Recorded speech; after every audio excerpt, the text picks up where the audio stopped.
بس بسم اللہ الرحمن الرحیم۔ السلام علیکم ورحمۃ اللہ وبرکاتہ۔ میرا نام ہے نیہ خان اور آج میں آپ کے لیے لے کر آئی ہوں my little girl by Haris Ali novel کی ایپیسوڈ 2۔ بتاتی چلوں کہ مصنف کی اجازت کے بغیر اس ناول کو کسی بھی پلیٹ فارم پر اپلوڈ، شیئر یا ریپوسٹ کرنا سختی سے منع ہے۔ تو آئیے چلتے ہیں آج کی ایپیسوڈ کی طرف۔ اس سے پہلے اگر آپ نے ابھی تک میرے چینل کو سبسکرائب نہیں کیا تو فوراً کر لیں۔ پریس دی بیل آئیکن تاکہ اگلی قسط کی اپڈیٹ آپ کو فوری مل سکے۔ وہ صوفے پر گرنے کے انداز میں بیٹھا، گردن پیچھے لٹکائی اور آنکھیں موند لی۔ آج سے 1 ہفتے پہلے گزرے واقعے نے اس کے ذہن پر دستک دی تھی، جب وہ مائیکل کو لے کر کئی مہینوں بعد باہر نکلا تھا۔ وہ اکثر دن کی روشنی میں کم ہی باہر نکلتا۔ سردیوں کی گہری لمبی راتیں اسے بے حد پسند تھیں، یا شاید رات کو شکار کرنا اسے زیادہ بھاتا تھا۔ 1 ہفتہ پہلے یہ منظر لندن کے ایڈونچر پارک کا تھا، جہاں زمین برف سے سفید ہو چکی تھی۔ کچھ فاصلے پر ایک بلیک مرسڈیز آ کر رکی۔ دروازہ کھلا۔ ٹائیگر مائیکل کے ساتھ باہر نکلا۔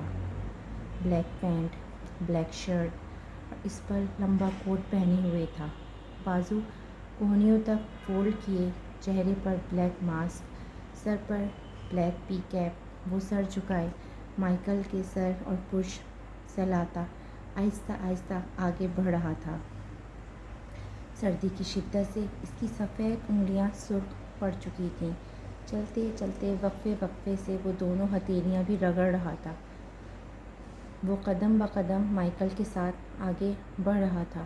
دفتن موبائل بجا۔ اس نے بیزاری سے موبائل اسکرین پر ڈالی، جس پر the great Shahram Ali Shah calling لکھا جگمگا رہا تھا، جو کہ شہرام نے زبردستی خود سیو کیا تھا۔ موبائل بج کر بند ہو گیا۔ اتنے میں دوبارہ کال آئی۔ اس نے گہرا سانس اندر کھینچتے فضا میں چھوڑا۔ گرم سانسیں بھاپ کی طرح فضا میں تحلیل ہو گئیں۔ چہرہ کار کی طرف موڑے ٹائیگر نے کال اٹینڈ کی۔ شہرام نے کچھ پوچھنے کے لیے کال کی تھی اور وہ اسے کام سمجھا رہا تھا۔